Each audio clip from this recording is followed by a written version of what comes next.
evening and welcome. This is Primetime News on TV1. Today is the 21st of March 2022. For the Newsfirst team, I am Jayama Ratnayaka.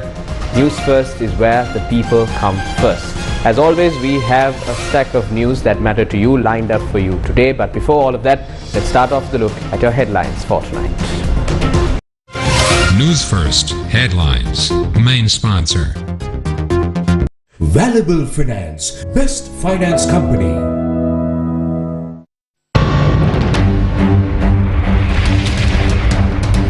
Three lives lost in queues in the last 72 hours. Protesters block Orgodawata Road demanding kerosene.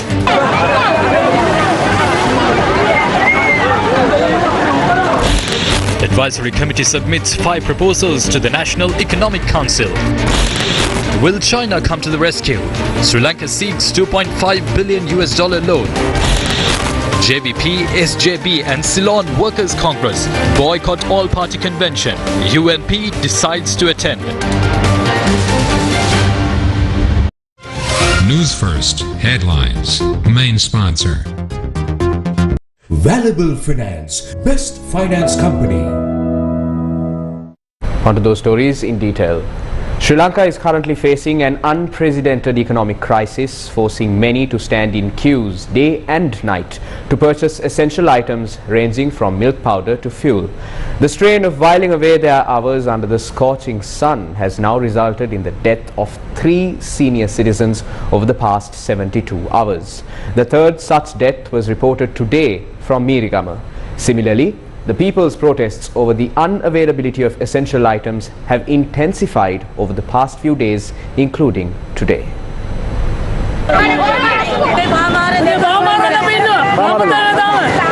People were queued up at filling stations in Orugodawata to purchase kerosene since this morning. They held a protest by obstructing the baseline road this afternoon.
The police intervened and moved the people back into the queue. A bowser carrying kerosene then arrived at the filling station.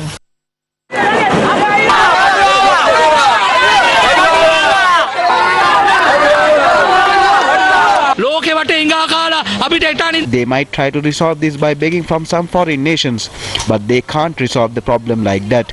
Our children have to pay back their loans. Our children will curse us for voting for them. Our correspondent reported that the people were able to purchase kerosene eventually. Army officers were deployed for security at many filling stations in Colombo. Officers were seen at filling stations in Armour Street and Jetavana Road in Colombo 14.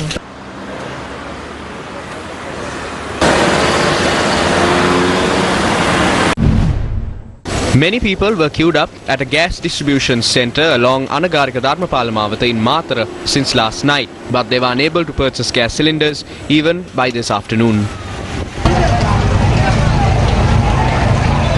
The people then held a protest by obstructing the Gaul-Matara main road.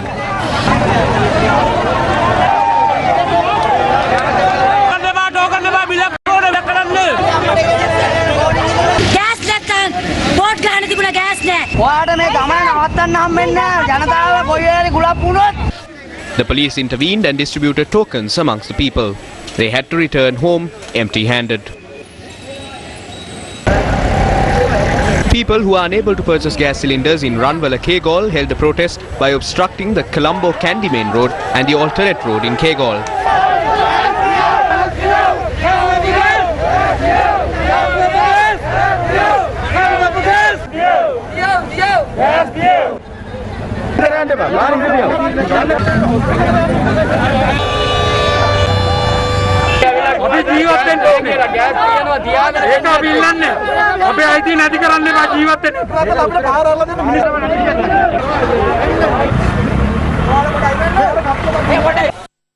Kegol District Parliamentarian Udekant Gunatilaka, who was travelling by, had to return due to the protest. Certain people who are unable to purchase gas cylinders held another protest by blocking the main road from Colombo to Horana. They launched the protest after being informed that they would not be able to purchase cylinders today.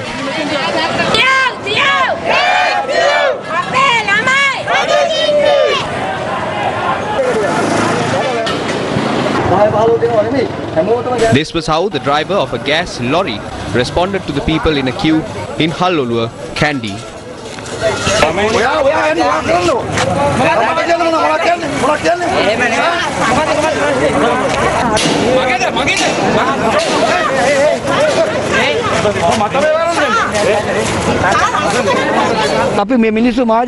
The people are out in the sun for several hours. Those in power are enjoying a luxurious life. They receive petrol and diesel. Can you see at least one parliamentarian or minister in a queue?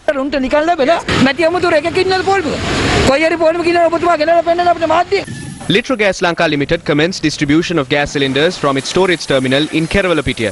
Litrogas chairman Teshara Jayasinghe said a consignment of gas is expected to reach the country tomorrow. Fisherfolk held a protest opposite the Dodandua Fisheries Office earlier today. They accused officials of selling fuel from the Dodandua Fisheries Harbour illegally to people from other areas.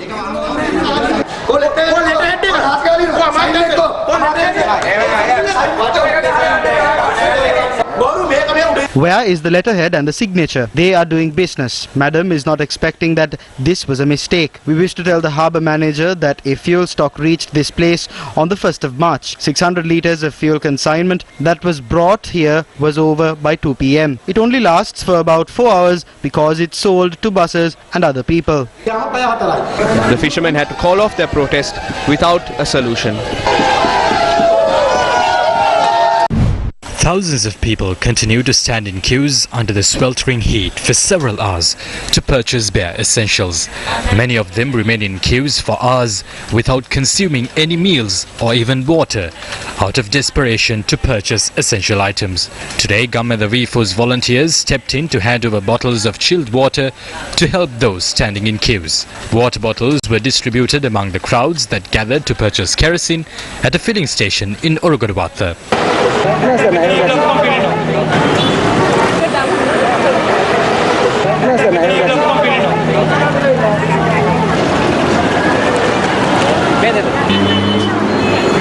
Gammada Vifo's volunteers also distributed bottles of water among people who were in queues to purchase fuel and gas cylinders.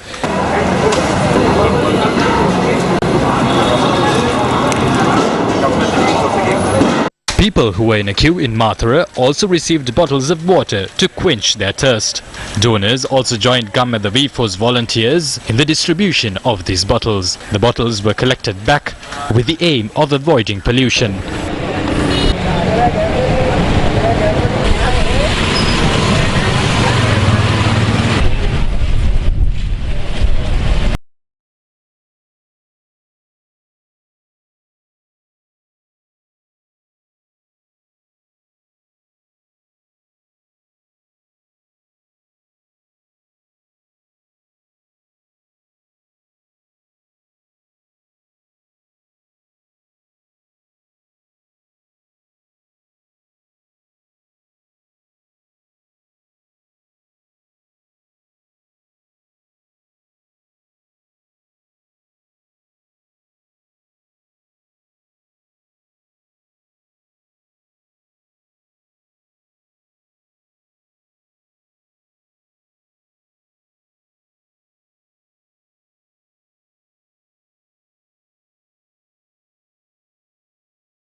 29-year-old motorcyclist was stabbed to death last night after a heated dispute with a three-wheeler driver at a filling station in Nitambua. Police said the three-wheel driver had remained at the filling station after the altercation and then attacked the motorcyclist with a sharp weapon. The deceased was a resident of Colombo 14.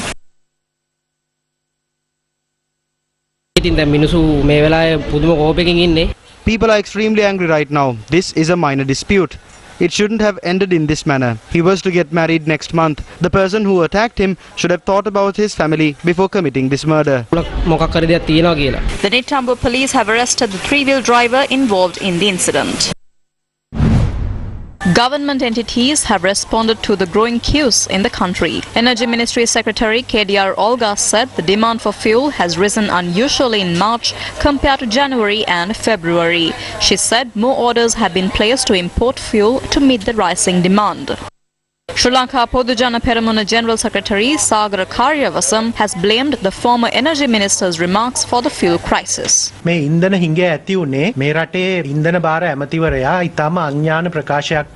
former energy minister declared that the fuel stocks in the country will only last for a few days. Then people started gathering at fuel stations to purchase additional fuel in cans. This situation hasn't arisen because of the ordinary consumption. People are now stockpiling fuel. A new business is being carried out as people are purchasing fuel and then selling it at a higher rate to others. I visited a friend's house recently. He had 3 barrels of diesel. When the Minister of Energy made remarks that frightened the people, they will run out and buy stocks of petrol and diesel. This will lead to a dangerous situation. Therefore, it is not surprising that the people have been forced to do this out of fear. Minister of Power Pavitra Vanyarachi had this to say after attending a book distribution event with Prime Minister Mahinda Rajapaksa's spouse Shiranti Rajapaksa today.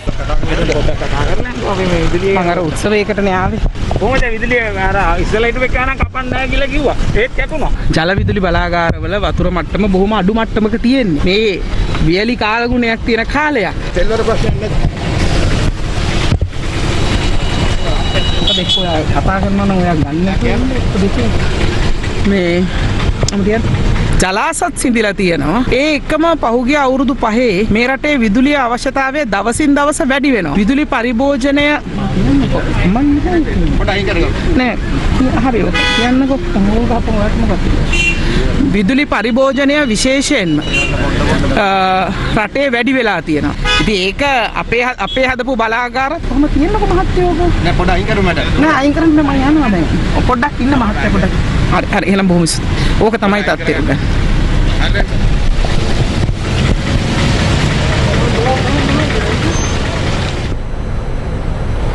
While the woes of the people continue to intensify each day, groups of citizens have come out in protest by organizing silent vigils in multiple parts of the country. Interestingly, none of these protests are politically motivated.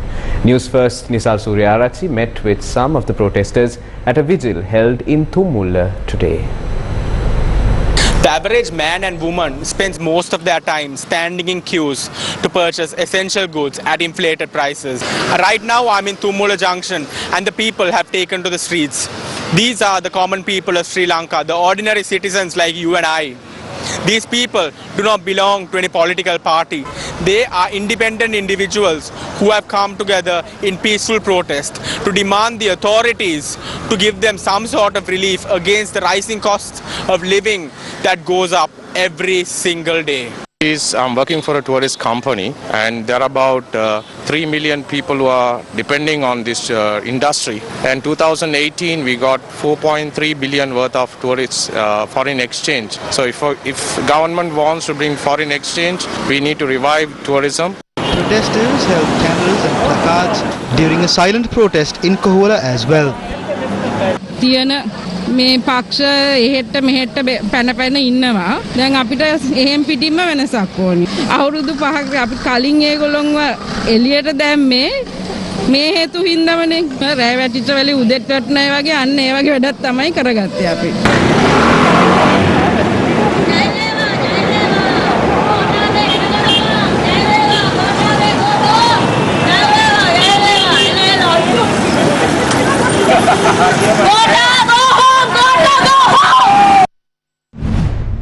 Several political and civil groups held demonstrations island-wide urging the government to provide solutions for the problems faced by the people. A special ritual seeking a solution for the economic crisis took place at the Kadiresan Kovil in Madadumbara today. It was organized by the Samagi Jana Balavegaya.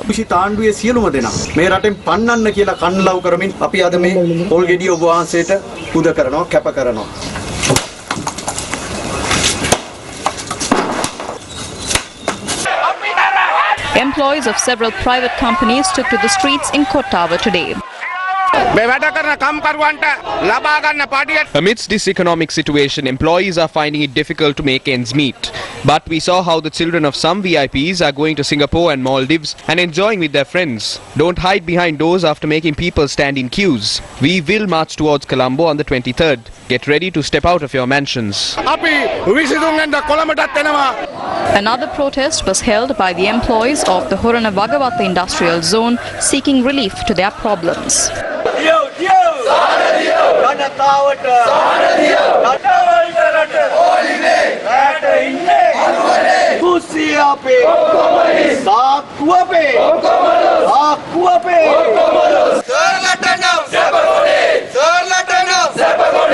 Another protest was staged in Yakkala. How much has Sri Lanka requested from China in financial assistance? Let's find out after this short commercial break. Valuable Finance, best finance company. Register today for a Zoom workshop on new technology in Sinhala. Win the world with innovations. On the 24th of March at 3 p.m. Register via 0777 600 20. Organized by Slit Institute. Tech Bus. Main sponsor. Slit Knowledge University. Challenging convention and redefining education. News First with the people. Welcome back to the news. Earlier today, China's ambassador to Sri Lanka, Kee Zen Hong, revealed Sri Lanka has sought a $2.5 billion financial assistance from China. The ambassador said this includes a $1 billion loan and a $1.5 billion credit line. How will China assist Sri Lanka in overcoming economic challenges? I believe one of the biggest experiences we learned from the last decades is that no matter how the domestic and international situation changed in Sri Lanka, China is always a good friend and a true friend of Sri Lanka. As I have just mentioned, China and Sri Lanka are good friends who have overcome many difficulties together. Every time Sri Lanka wants help, China has never been absent. Since after the pandemic, despite the fact that the international rating agencies have downgraded the sovereign ratings of Sri Lanka, China has been firm in supporting Sri Lanka in combating the COVID-19 pandemic, rejuvenizing the economy and supporting the livelihood of the Sri Lankan people.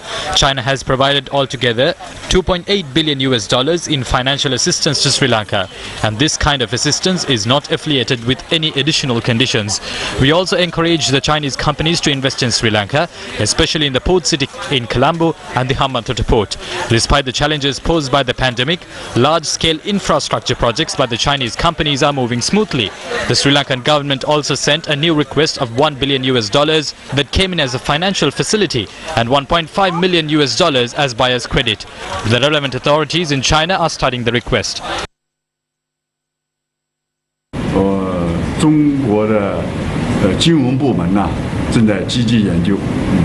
A cabinet subcommittee has granted approval to fast-track a free trade agreement with China. The ambassador responded to this matter today.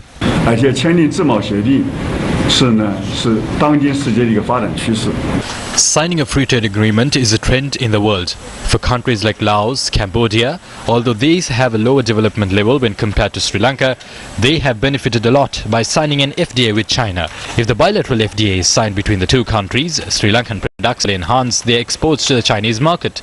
Ceylon tea, gems and jewelry and the clothing from Sri Lanka are very popular among Chinese consumers. It's also good for the diversification of the Sri Lankan export market. Of course, you are concerned from the Sri Lankan side as for the FTA negotiations. We have repeatedly said that all the concerns would be discussed. In one word, China would never take advantage of Sri Lanka by signing a bilateral FTA agreement. 过去70年前中国很弱的时候我们没有，现在中国发展了，我们更不会。 However, what benefits has Sri Lanka gained after developing the Mattala airport, the Hambantota port and the Lotus Tower together with China? Journalists question the ambassador on how Sri Lanka is dealing with India and China at present. It's not the first time that China has attempted to do projects in the north. Even under the previous administration, you attempted to do rural road development, and there were concerns expressed by India. What I would like to know is, does China feel that India or anybody is blocking your entry into the north and east through development projects? Is China concerned about geopolitically, geostrategically about India's growing presence in the north and east? First of all, please let me reiterate that China and India are two ancient civilizations. We are two close neighbors, and both countries are facing a common task of development. We believe China and India view each other as opportunists to develop and not obstacles to development, and not as threats. 像每一个区，北部省的每一个区都各捐赠了一套净水设备。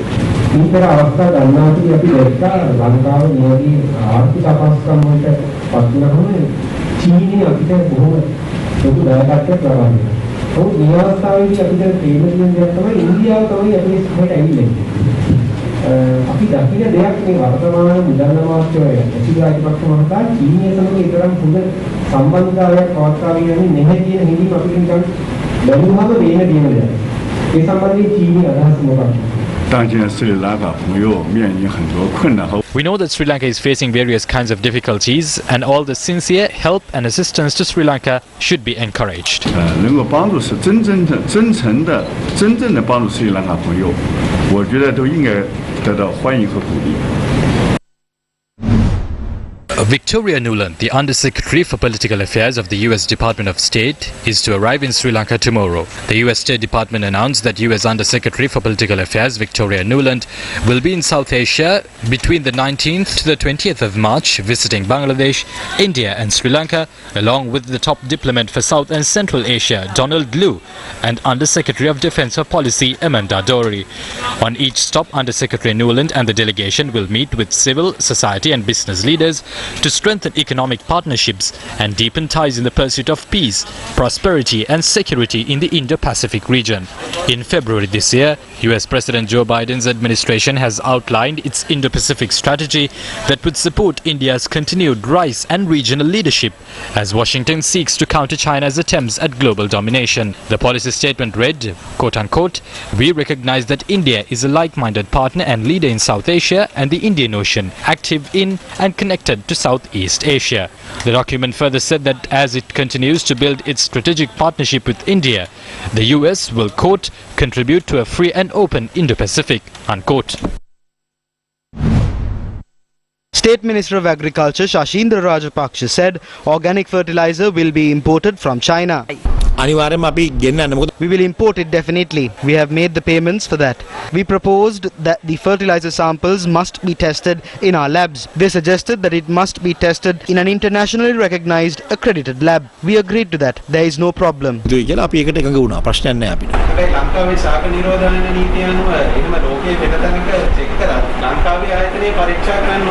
ලංකාවෙත් කරනවා පිටරටත් කරනවා. මොකද ඒ ආයතනය පිළිගන්නේ නැහැ අපේ රටේ කරන පරීක්ෂණ. ඒ ලැබ් එකේ පාස් වෙලා අපේ ලැබ් එකේ ෆේල් වුණොත් මොකද කරන්නේ? නීතියට ගියොත් එහෙම අපි පරාදයි.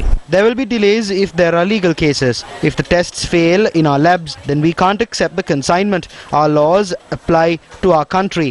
They will have to export it to us based on their laws. The international law comes into play. International law එකට බලපානවා.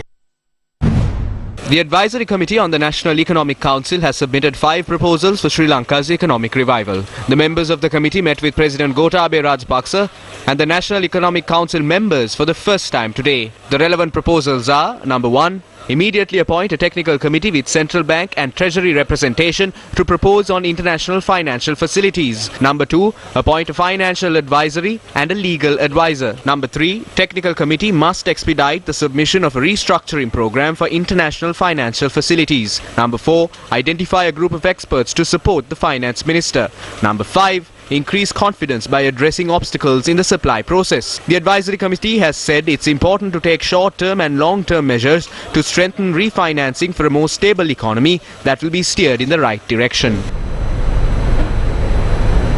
Still in local news, the chief prelates of the Malwatu and Askiri chapters of the Siam sect have called on the president to formulate a sustainable development plan at the all-party convention. In a statement, the president's media division said the chief prelates had addressed the letter to the president outlining 13 key points.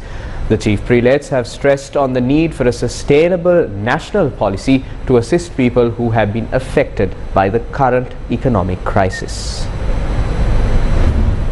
Several political parties have decided to boycott the all-party convention convened by President Gotabaya Rajapaksa next Wednesday.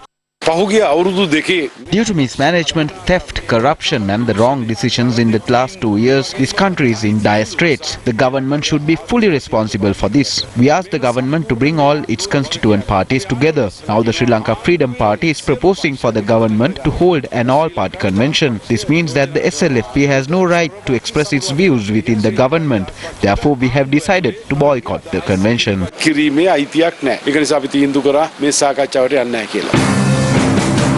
The Ceylon Workers' Congress won't participate in the all-party convention. We informed those in higher positions about the people's problems, but we didn't receive a solution. Therefore, our party made a unanimous decision to avoid attending it.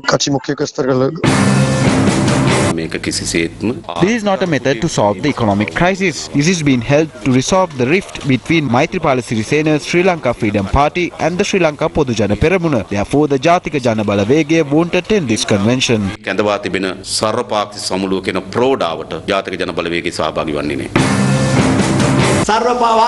The all-party convention is a way of deceiving the people again. We won't be a party of it. There won't be a split in our coalition of parties.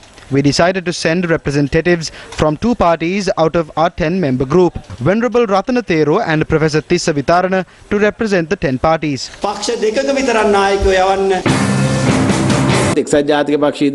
United National Party has decided to attend the all-party convention. It doesn't mean that we are inclining towards the government and representing them, but we can discuss the country's problem at an all-party convention.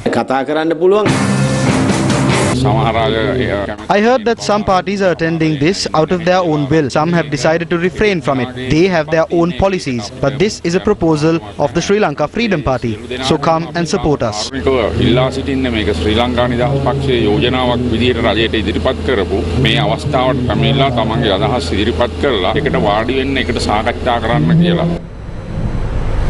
a letter to the Managing Director of the International Monetary Fund, Kristalina Georgieva, Parliamentarian Gary Anandasangari has said that it is important to ensure that the IMF holds Sri Lanka to account and impose severe reductions on military spending.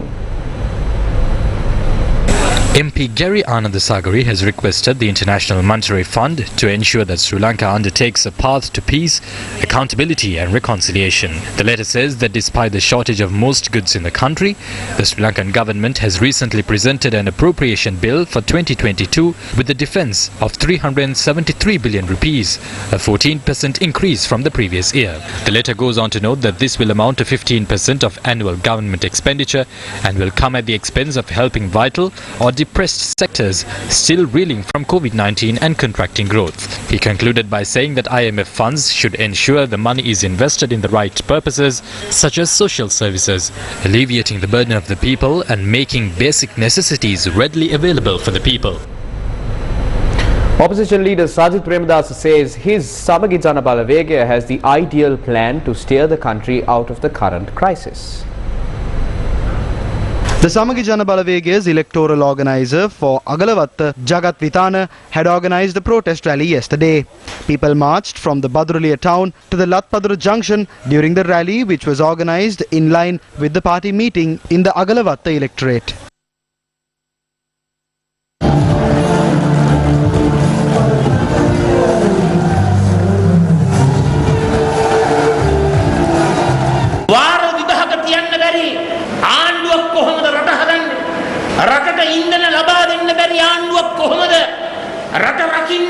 How can a government that can't even conduct exams build the country? How can a government that can't even supply fuel build the country? They appointed him by calling him a hero who saves the nation. But the people are suffering today. Everyone is wondering what would be the fate of this nation. Those are the questions on the minds of the people. I wish to tell my fellow citizens that we can come out of this crisis. The country needs solutions to its problems. We can provide these solutions. Which group has the ability to provide these solutions? This is where the people have to make a decision. As the opposition, we are adding values and strength to the country. The Samagi Jana Balawege is the only alternative for the 22 million people to help this country out of this crisis. There are no other alternatives. Samagi Jana Balawege කියන්නේ මේ රට මේ වැටි තිබෙන ප්‍රපාතෙන් අනිවාර්යයෙන්ම ගොඩ ගන්න මේ රටේ ලක්ෂ 220ක් වූ ජනතාවට තිබෙන එකම විකල්පය සමගි ජන බලවේගය වෙන විකල්ප නැහැ. The Sri Lanka police has constantly upheld the rule of law and has safeguarded the citizenry through many challenging times for our country. Tonight we have compiled the following montage which would serve as a tribute to all those fearless men and women forming the Sri Lanka police. The 158th Police Heroes Day was marked today to remember police officers who have lost their lives on the line of duty. The Police Heroes Day was first marked on 21st March 1981 in remembrance of Sergeant Karunanidhi, who is considered to be the first police officer in history to sacrifice his life to protect the motherland. The main event to mark this day was held at the Police Field Force headquarters today. Floral tributes were paid to a memorial in remembrance of officers who have died on duty.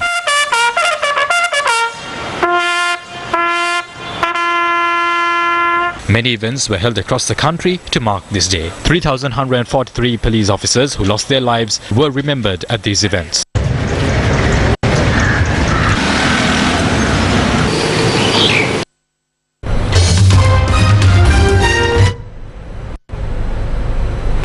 On to news from overseas. A video from Bangladesh is doing the rounds on social media which shows a large marine vessel pushing and drowning a small ferry in Bangladesh.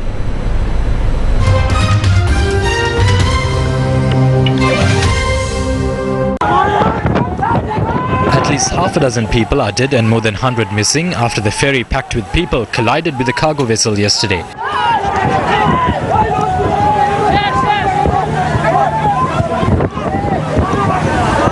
The video shows the bigger vessel dragging the smaller ferry for a few meters before it tilts and finally goes completely underwater. Some people are seen jumping off the ferry to save their lives. Foreign media reported that rescuers recovered 6 bodies, but it was not immediately clear how many are still missing.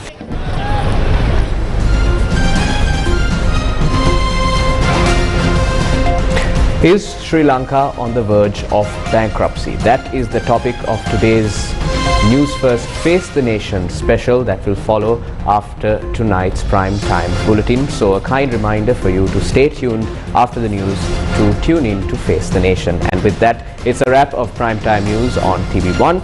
For the News First team, I'm Jamal Ratnaik alongside our sign language interpreter for tonight, Taraka Gabriel.